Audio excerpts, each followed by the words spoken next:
Spika, aidha kupitia utaratibu mpya wa utoaji wa mikopo inayotokana na 10% ya mapato ya ndani ya halmashauri, ninazielekeza taasisi za fedha na waratibu wa mikopo hiyo kuondoa masharti magumu yanayokwamisha wajasiriamali kunufaika na mikopo hiyo. Mfano, ulazima wa wahitaji kwa upande wa watu wenye ulemavu kuunda vikundi na ulazima wa wahitaji kuwasilisha dhamana kubwa kama vile hati za nyumba, hati za vitu vingine vikubwa ambavyo kwa asili ya biashara zao hawawezi kuwa nazo. Kipekee ninatoa wito kwa vijana kujipanga na kutumia ipasavyo vipaji walivyo navyo, fursa zilizopo na mazingira mazuri yaliyowekwa na serikali katika kujiongezea kipato kupitia shughuli wanazozifanya.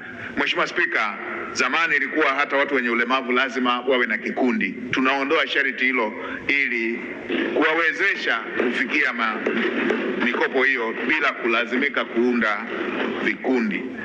Kadhalika, kuondoa masharti ya hati za nyumba kwa bodaboda, mamalishe na watu wenye ulemavu pale wanapohitaji mikopo hiyo. Watumie vitambulisho vya taifa kupata mikopo hiyo kama dhamana.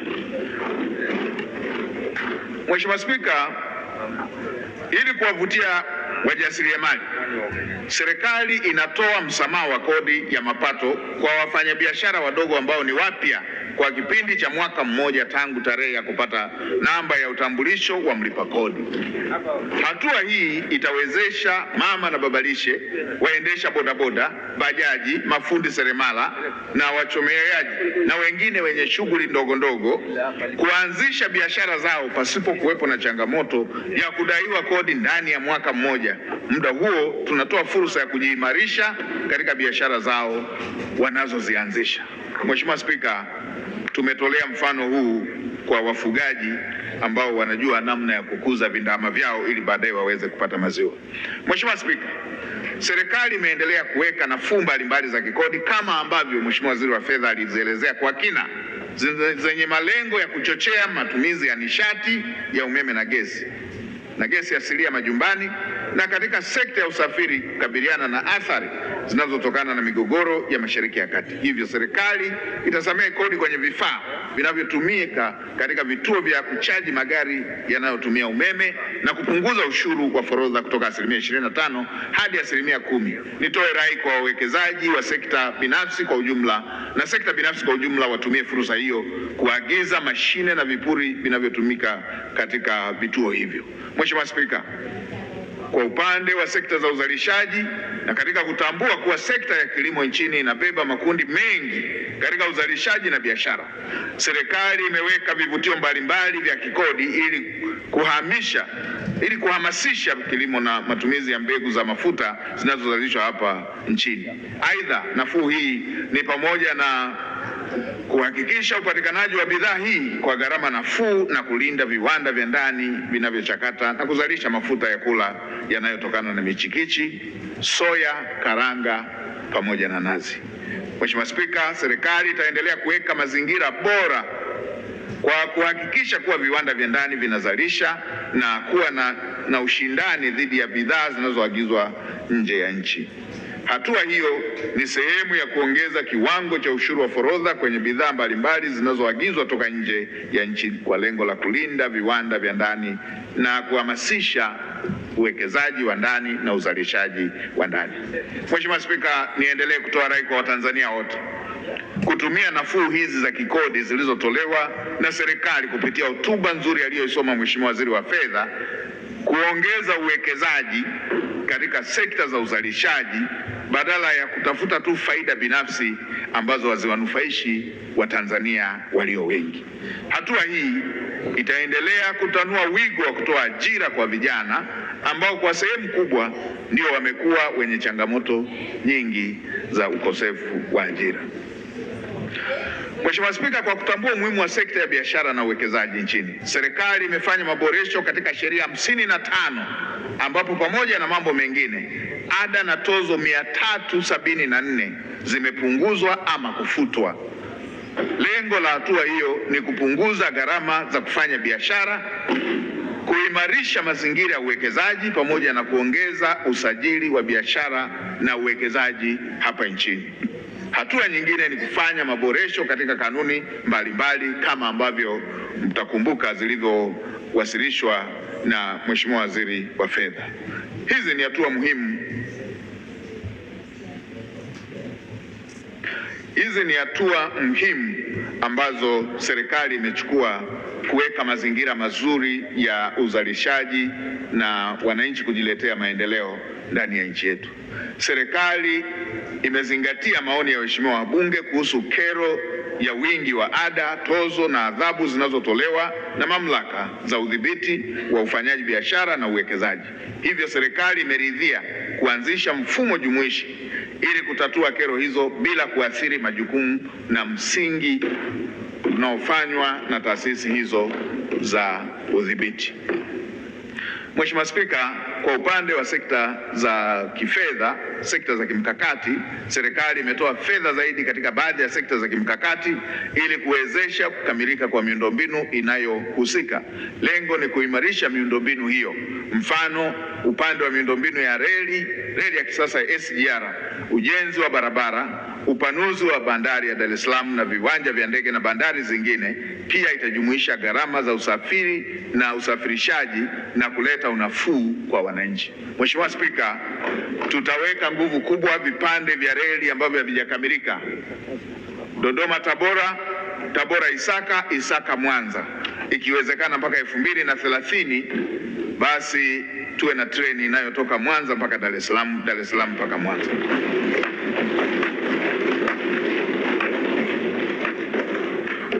Vile vile serikali imeboresha kilimo cha umwagiliaji kwa kuongeza ruzuku na pembejeo, uchimbaji wa mabwawa, ujenzi na uboreshaji wa viwanda vidogo vidogo vya usindikaji wa mazao. Hatua hii imelenga uzalishaji na thamani ya mazao kwa wananchi wengi zaidi ambao wanajishughulisha na shughuli hiyo. Katika sekta ya madini, serikali imetenga fedha za kuweka mazingira wezeshi kwa ujenzi wa viwanda vya kusafisha dhahabu pamoja na madini mengine na uboreshaji wa ramani za kina za madini hapa nchini. Hatua hiyo inavutia uwekezaji na itasaidia wachimbaji wadogo kupata masoko, teknolojia na kuacha kuuza madini yakiwa ghafi yanayopunguza thamani ya madini.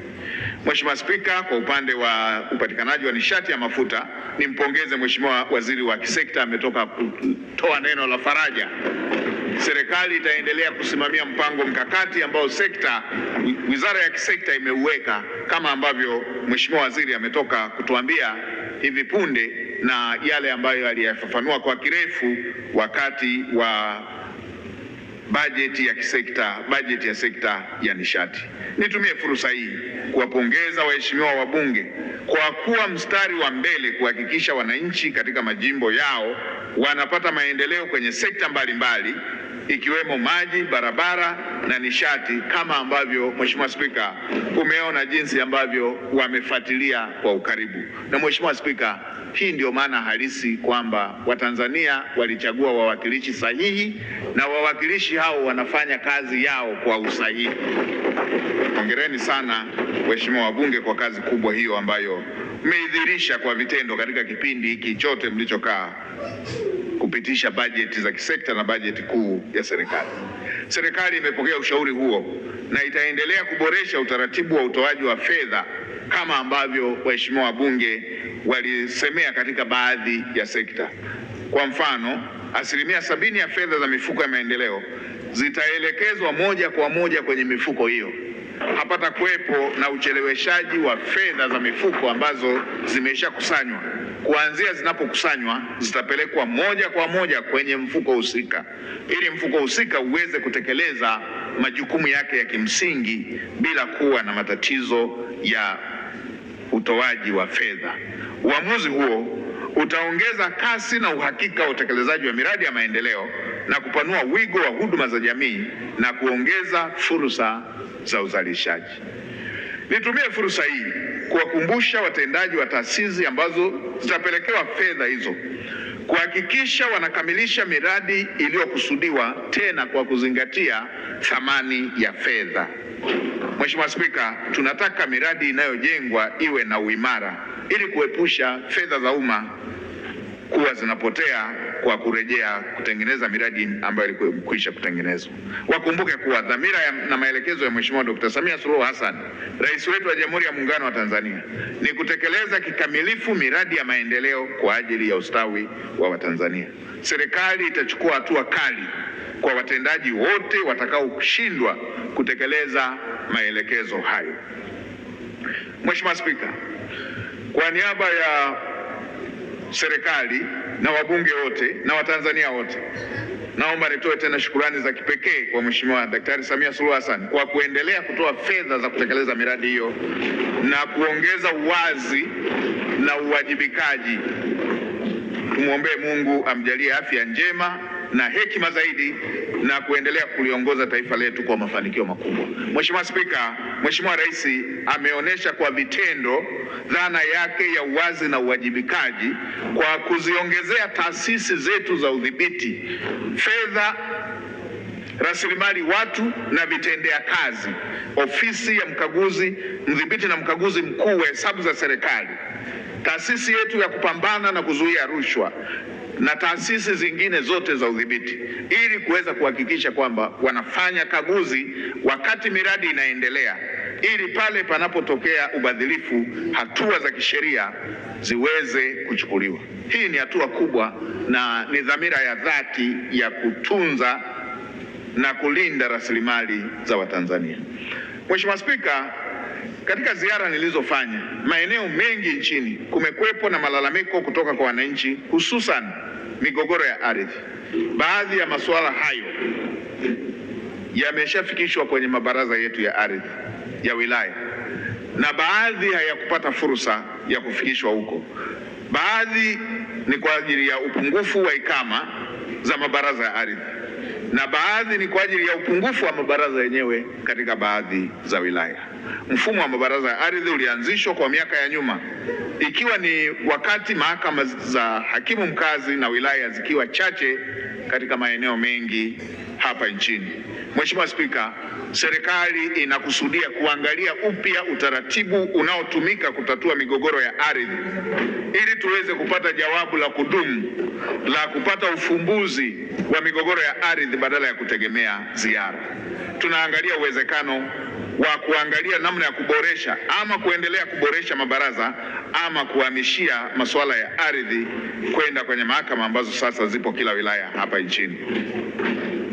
Baada ya serikali kuwa imekamilisha kufanya uamuzi wake, ikitokea kwamba uamuzi utakuwa ni wa kuhamishia mabaraza katika mahakama zetu, serikali itafanya hivyo kwa uharaka ili bunge lijalo tuweze kuleta mapendekezo hayo ili tupate ufumbuzi wa kudumu wa namna ya kushughulikia migogoro ya ardhi kwa wananchi wetu. Nitoe rai kwa Watanzania wote, tuache kuendelea kuaminiana na kupeana ardhi kwa kuaminiana bila kuweka misingi ya kisheria, kwa sababu migogoro mingi pia inatokana na kupungua kwa uaminifu baina ya sisi kwa sisi. Pia kwa nyakati mbalimbali nimepokea changamoto wanazokutana nazo baadhi ya wafugaji kwa mifugo yao kutaifishwa baada ya kukamatwa katika maeneo yaliyohifadhiwa. Mheshimiwa Spika, wabunge wengi wameongelea sana jambo hili wakiwa hapa bungeni. Baadhi ya mashauri haya yalikwisha kuhitimishwa katika vyombo vya kisheria kwa wafugaji kupata ushindi na kuamriwa warejeshewe mifugo yao. Taasisi husika hazijatekeleza maamuzi hayo ya mahakama na kuishia kuambia mifugo yao ilikufa ama ilipotea ama sababu zingine. Vitendo hivyo vinadhoofisha sekta ya mifugo na kuwaacha wananchi hawa katika ufukara. Ili kuimarisha misingi ya utawala bora na utawala wa kisheria na utoaji wa haki kwa wananchi, kupitia mkutano ujao wa Bunge, serikali itawasilisha mapendekezo ya marekebisho ya sheria zinazosimamia utaifishaji wa mifugo na mali kwenye maeneo yaliyohifadhiwa. Mheshimiwa Spika, tunakwenda kuifuta sheria hiyo inayotaifisha mifugo ya Watanzania inapokutwa katika maeneo hayo.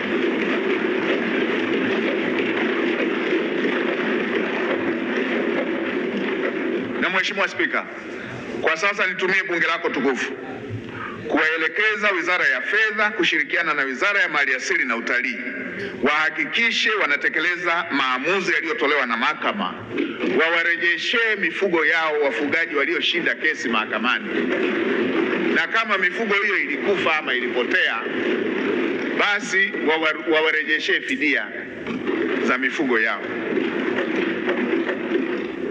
Mheshimiwa Spika, naomba nirudie hiyo. Na waelekeza Wizara ya Fedha na Wizara ya Maliasili na Utalii watekeleze maelekezo ya mahakama, maamuzi ya mahakama yaliyotolewa pale ambapo wafugaji walishinda kesi, wawarudishie mifugo yao, na kama ilikufa ama ilipotea, wawarejeshee fidia ya fedha kwenye mifugo hiyo iliyopotea.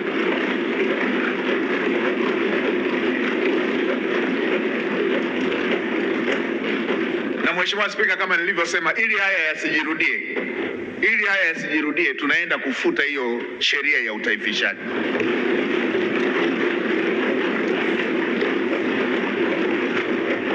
Hatuna maana kwamba hatuzingatii maeneo yaliyohifadhiwa, lakini tunaondoa mianya hii kwa sababu katika baadhi ya maeneo utaifishaji huu umetoa mwanya uliotumika vibaya.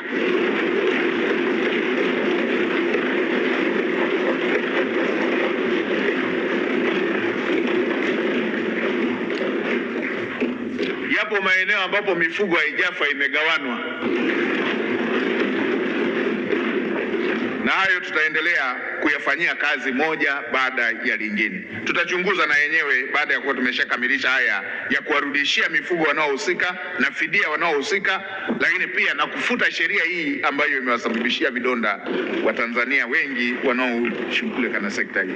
Na tutaendelea kuangalia na sheria zingine ambazo zinahusiana na mambo ya aina hiyo. Mheshimiwa Spika, katika maeneo mengi hapa nchini kumejitokeza vitendo vya baadhi ya watendaji wa mamlaka za udhibiti na usimamizi wa sheria kunyang'anya bidhaa, mitaji na vitendea kazi wajasiriamali na wananchi katika baadhi ya maeneo ya vitendo vyao. Vitendo vya aina hii havikubaliki na vinarudisha nyuma jitihada za wananchi kujikwamua kiuchumi, licha ya serikali kuweka mazingira mazuri ya kuwawezesha wananchi hao waweze kutekeleza majukumu yao ya kiuchumi. Nilienda eneo moja nikakuta wanafanya uchunguzi, wamechukua mashine, wamechukua mpaka magodoro na uchunguzi wa jambo ambalo halihusiani na magodoro yanaingiliana wapi. Hivyo tumesema vishikilie vitendea kazi tu ambavyo vimeshiriki kwenye makosa ambayo kwa asili ya makosa hayana dhamana: mauaji, nyara za serikali, madawa ya kulevya, ubakaji na mengine ya asili hiyo. Yale mengine ambayo vitendea kazi vitaweza kuzalisha ili mwananchi aweze kulipa faini, visichukuliwe vitendea kazi, tubaki tunashughulikia swala la faini ambao kisheria ndicho ambacho serikali inatakiwa kupata. Mheshimiwa Spika, kama msimamizi wa shughuli za serikali, nitaendelea kuchukua hatua kali kwa wale wanaopuuza maelekezo haya. Nimewaandikia wakuu wa taasisi zote wazingatie maelekezo haya, na wale wanaokiuka, kama nilivyosema, tumeanza kuchukua hatua kali na tutaendelea kuchukua hatua kali ili kukomesha tabia hiyo. Niendelee kusisitiza maelekezo haya kwa watendaji wote wa serikali: kuheshimu mitaji ya watu, kuheshimu jasho la Mtanzania, kuheshimu shughuli zinazofanywa na Watanzania. Tusifanye kuwategeshea Watanzania ili tuchukue mali zao, ili tuchukue fedha zao, ili tuchukue faini. Mtu anaenda kulima na trekta kwenye shamba, tunamwangalia. Wakati wa mavuno ndo tunaenda kufyeka na kuchoma moto.